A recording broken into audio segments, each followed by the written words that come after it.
in my opinion, I want to believe that since the governments work within three arms, the legislative arm, the executive, and the judiciary, they are all interacting.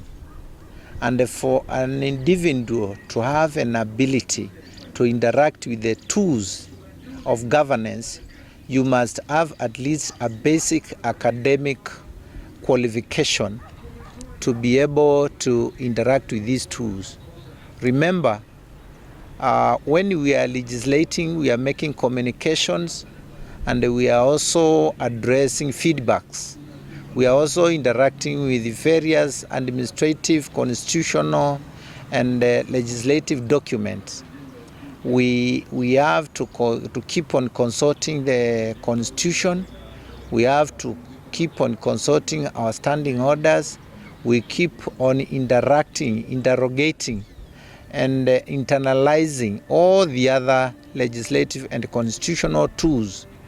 The legislative process is a complex issue, and therefore it definitely goes without saying that if you don't have a basic education where you can be able to internalize and interrogate some of these documents and tools, then it becomes very difficult for you to represent your people and to add value in the legislative agenda and all our basic mandates constitutionally. In my own opinion, I want to say the best leaders have been judged by their academic qualifications. That should be the standard measure. That should be the primary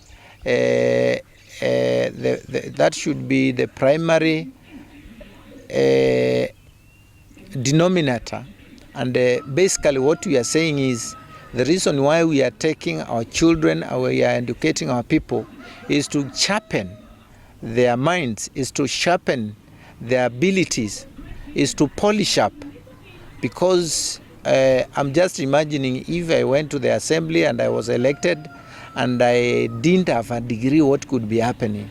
Because I've seen some of my colleagues really facing difficulties in terms of oversight, especially oversight and legislative mandate in their respective elective posts. For instance, if we are going to oversight governors who have degrees, they have masters, they have PhDs.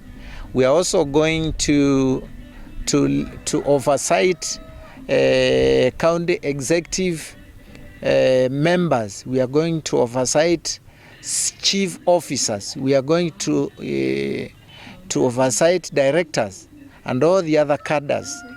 When we don't have basic academic education, and here you are going to meet and probably oversight an officer who is holding maybe masters or PhD.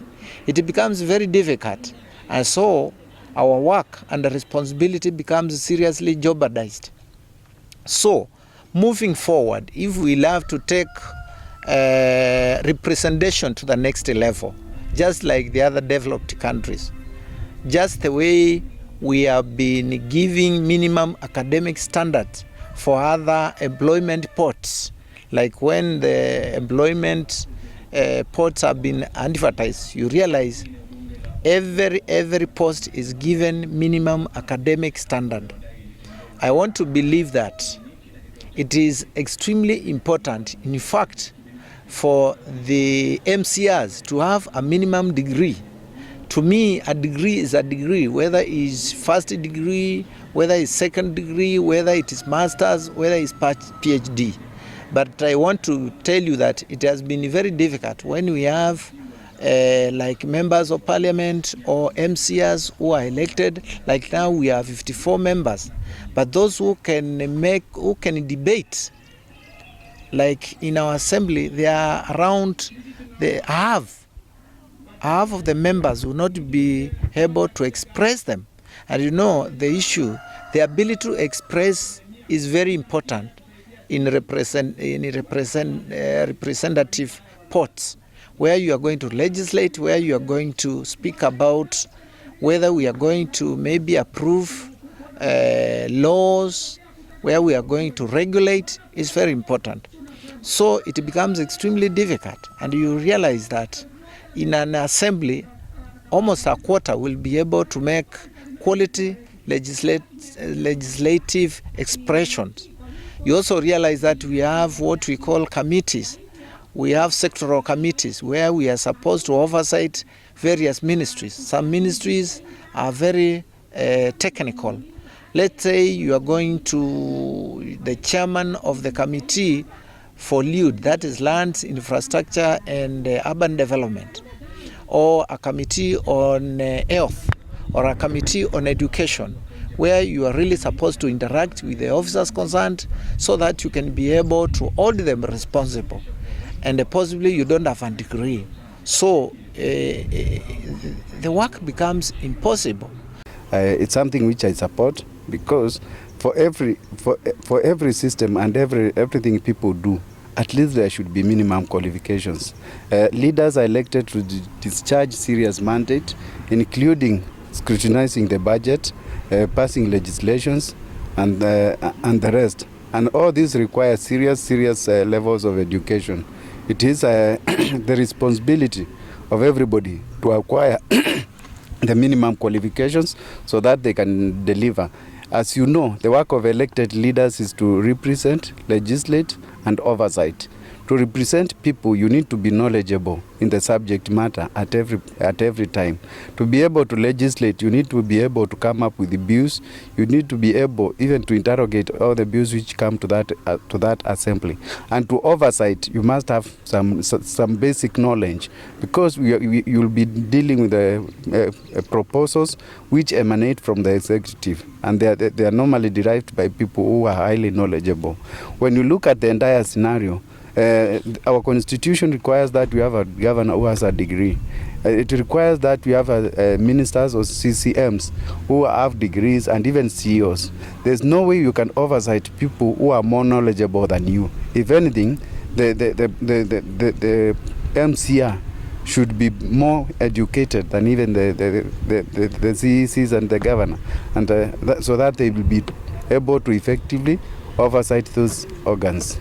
But due to the work of the governor, because he has a mouth, his is a bit mouth level. The governor should be, it's the head of the county, should be able to come up with policies which affect everybody in the county. So a governor, actually, we need to even upgrade to masters and the like, so that we have the right people, and even go to an extent of prescribing the nature of qualifications governors should have. We cannot afford this system of having politicians who become governors and they mess up an entire population, an entire county.